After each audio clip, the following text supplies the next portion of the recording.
Hello and welcome back to Tarot and Torch. Today we are going to explore the themes and the importance of Gothic literature in spirituality. This has been something on my mind recently as Gothic literature has started to make its way back into more of the mainstream movies and topics that are kind of circulating around at the moment. As someone who has read Gothic literature for a very long time and immensely connected with and enjoyed it, I feel that it is something that can be very misunderstood if someone isn't trying to really take a deep dive into it and kind of see beyond the surface of what it is. In general, in spirituality, there can be a tendency to look at everything as being either light or dark. And though this has improved in some groups and in some circumstances, there is still this kind of stigma surrounding Gothic literature and what it is and how some can perceive it to be of a lower vibration or something that can lead you kind of down a more dark path.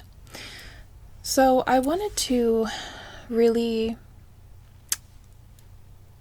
talk about this and bring this a little bit more to the forefront. As someone who is an energy healer and practices Reiki, tarot, and healing in general, and who associates as being a healer, I wanted to add my perspective and thoughts and open this up for discussion for other people to take up and examine kind of how it plays into their own lives or their own viewpoint. Gothic literature emerged after the Romantic era when there were so many tumultuous things happening in history, where there was this feeling of the unknown and going into uncertain times with science and advancement. And that is something that in today's modern world we are also experiencing in a very similar way. But to the Romantics, to the people that became the Gothic literature genre,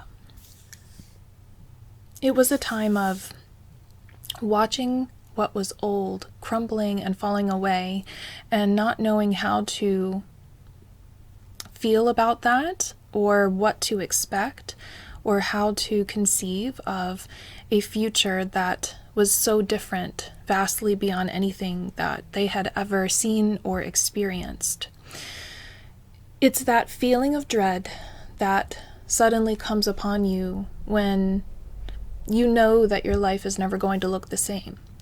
And that is what the people of the times were understanding or trying to wrap their minds around. And dread and uncertainty comes through in these scary images of these monsters, these vampires, ghosts, any of the normal kind of fairy tale villains or monsters that we can conceive of.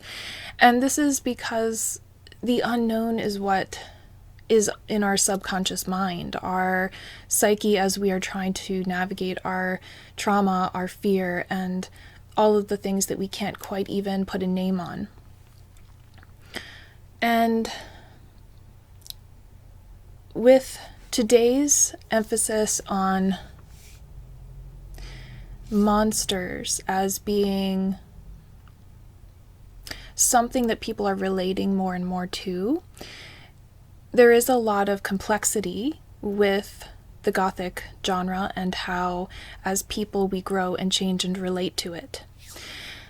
But I want to start by saying that there is never a way that we can only embrace one polarity. There's always light and dark, and the times in between. There's noon, day, and midnight. There's winter and fall, and winter and summer, but there's also fall and spring. So there's these shifts that happen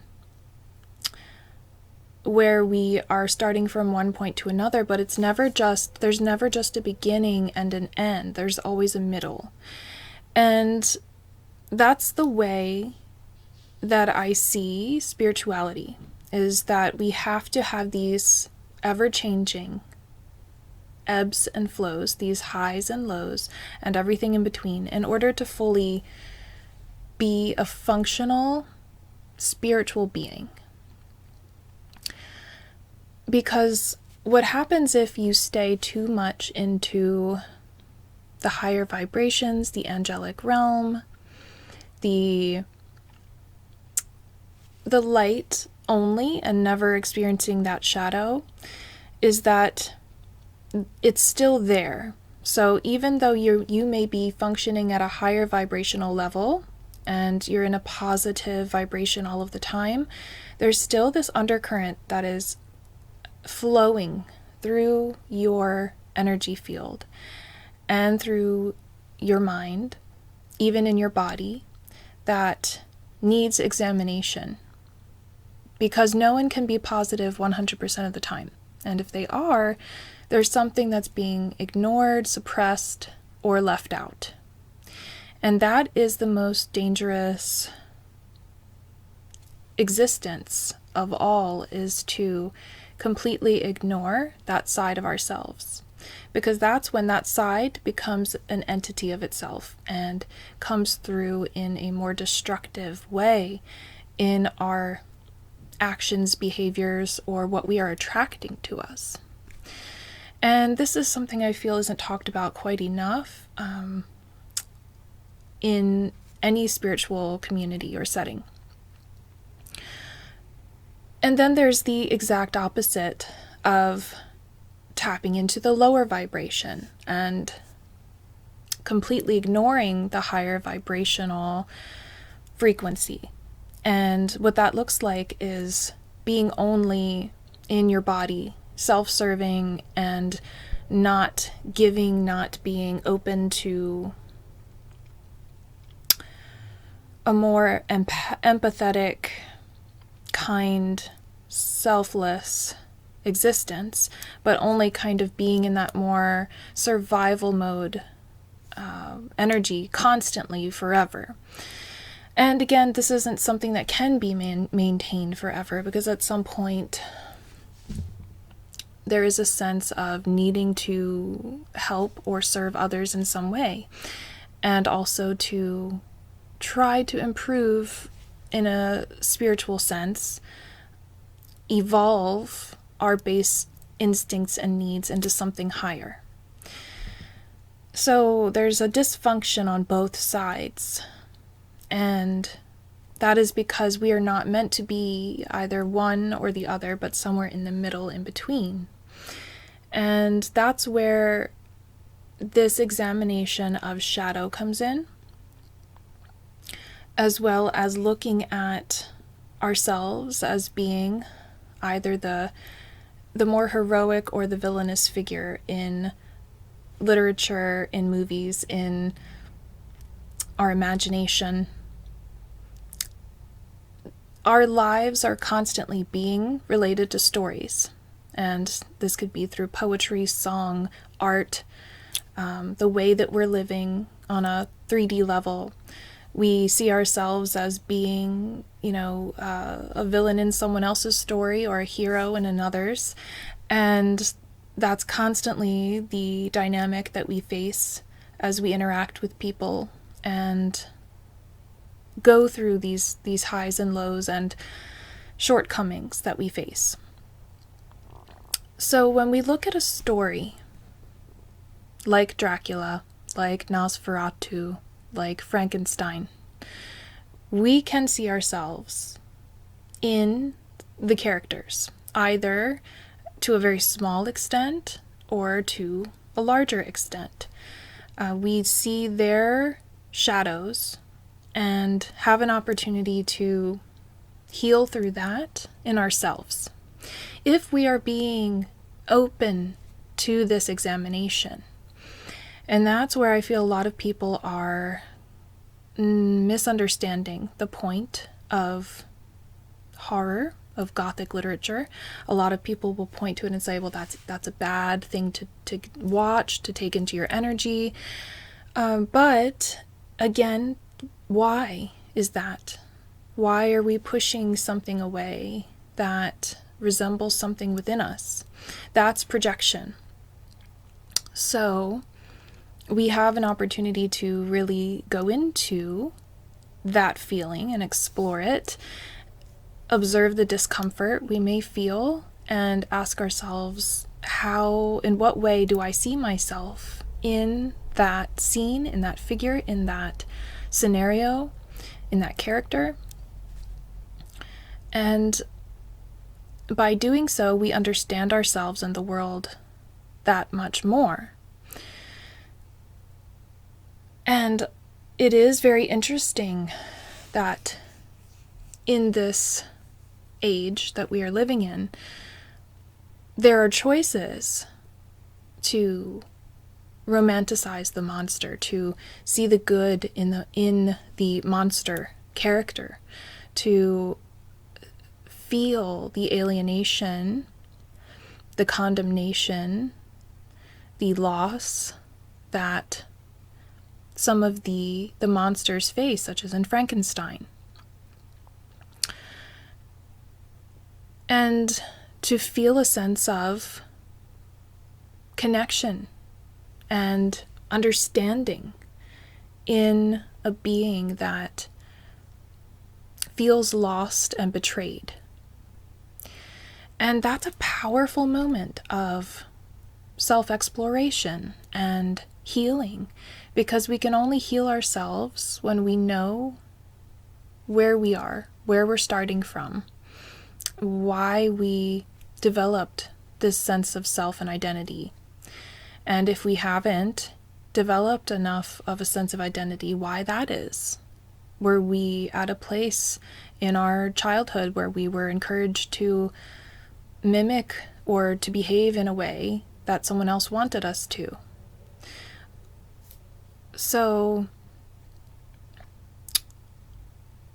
through these different stories, just as in any stories, whether that be mythology, fables, anything, fantasy, science fiction, all of these have lessons to teach us. And with the Gothic genre, it is about the complexities of good and evil and how they're not always what we think that they are, or what we're taught that they are. There's shades of gray, and that is something that is hard for us to wrap our minds around when we're taught at a young age that good is good and bad is bad. But that's, as our culture, our consciousness evolves, so do our understandings of what these things are. And also, the ideas of, what is sin? What is redemption? What is the best path for us to be in? Should we be striving to be redeemed when perhaps it wasn't even our fault that we were condemned in the first place? So there's so much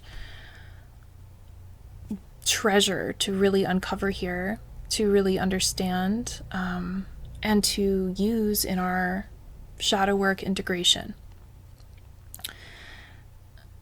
There's all this questioning that comes with Gothic literature, and that comes from our feelings about the choices that are being made and how we associate with them, such as, was it the best decision for Victor Frankenstein not to create a female counterpart for his monster. And, why might that have been? And was it right or wrong for him to create it in the first place? What does that say about God and his creations? What does that say about the belief in a God? Is it man creating, or is it something greater?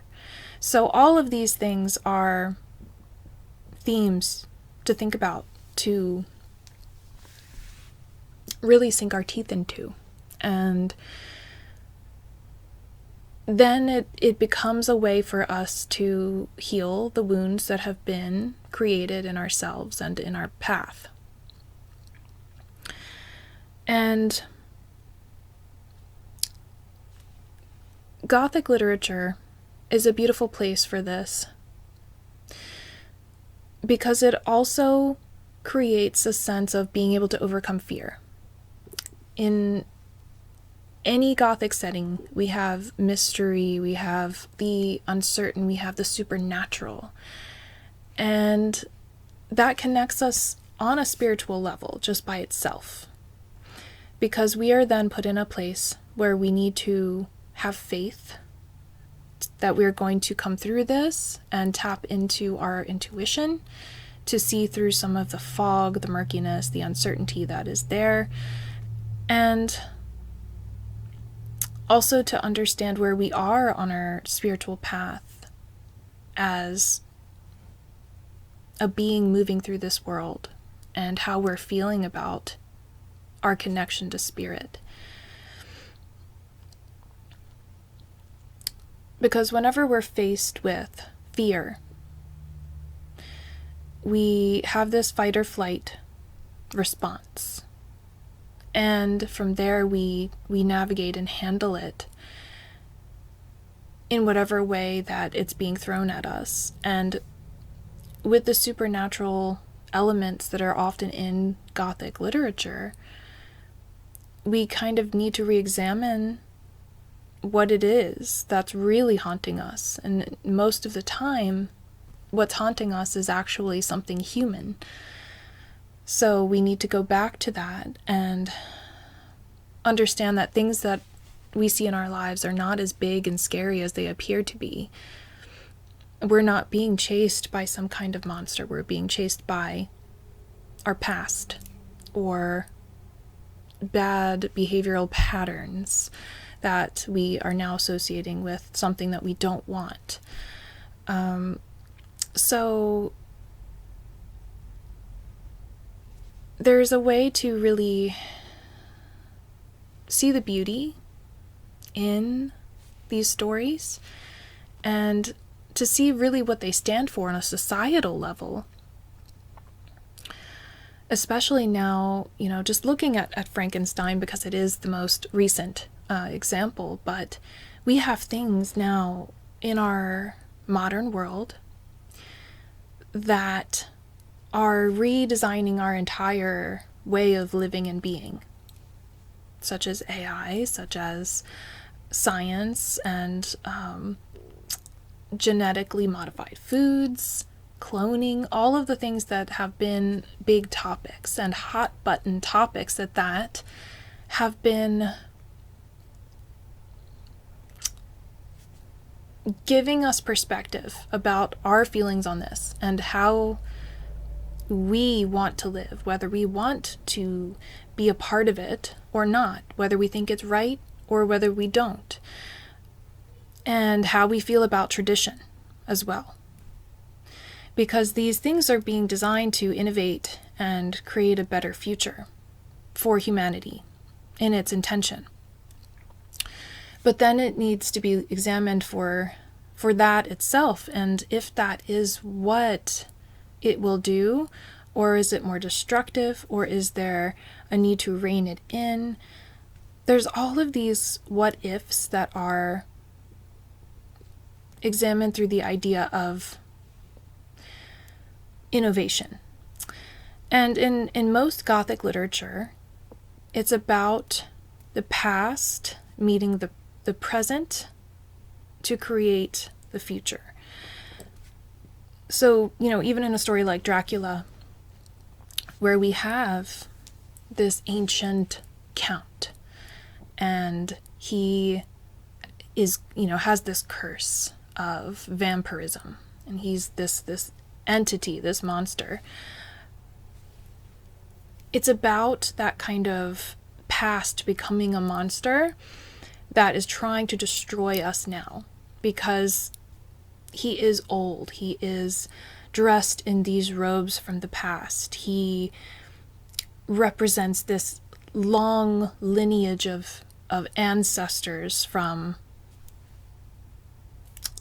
the place that he is from, in Carpathia or wherever it was that he was from. So it represents that being able to trace yourself back to a time when people lived in a different way, in accordance to a different law, and they're very far removed from who we are now. But in some ways, we're still being controlled by that. We're being influenced by that. And then we have to understand where our fealties lie with that as well. And overcoming that monster takes a different kind of character, a different, more modern approach. If you look at the vampire hunter in that story, Van Helsing, so he is taking this more modern approach with these weapons and with this particular way of hunting Dracula. So there's these elements to the stories that have us thinking about so many different themes and our place in the world, if we use it for that, and if we use it for self-examination. It's beyond just a story with some characters. There's more to really help guide us into a future that we want to be in as people, as spiritual beings. And that's one of the biggest parts of spirituality, is the authenticity that we bring to then give to the world. It doesn't stop just with us. It stops with then what we do with our own lineage and legacy, and how we want our children or grandchildren to be raised, or just communities to be raised and to be brought up in a world that is chaotic and ever evolving and so full of different ideas. So it really just asks us to take responsibility for our thoughts and feelings, and not to just be going with the flow, but really examining and questioning, always questioning what we're being told to do and what we need to do to put our own heart into the things that we do, and not just blindly or easily kind of give in to what is pressured for us to do. I hope that makes sense. This is more than just some scary story. There's a heart to Gothic literature. There's a pulse to it. There's a path to greater spiritual understanding and courage and truth.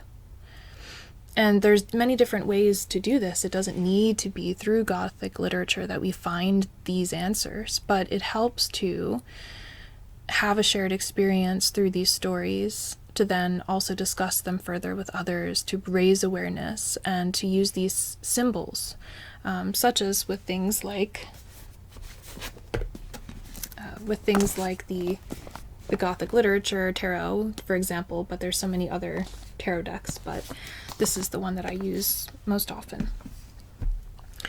But just, I think that through time, stories have lost some of the elements that Gothic literature had in the first place to really help us to ask these questions. And now is a wonderful time to pick them back up again, which is why I'm so happy to see these films coming back into the theater, because young people, especially younger people, I say as a almost middle-aged person, younger people especially need these thoughts to bubble up in their brain, to really create that passionate questioning and asserting themselves into their own story to create their own ending. And that is something that I feel is lost in some of the modern stories that are being told today. So let me know your thoughts and feelings, now that I've rambled on about this forever, about Gothic literature, what you think about it. Is it something that you feel is important to today's world? Is it something that you enjoy and have found value in your own healing path? I'd love to hear from you in the comments. And I will be making more content for you very soon about tarot, which I am always passionate about. And I will talk with all of you very, very soon.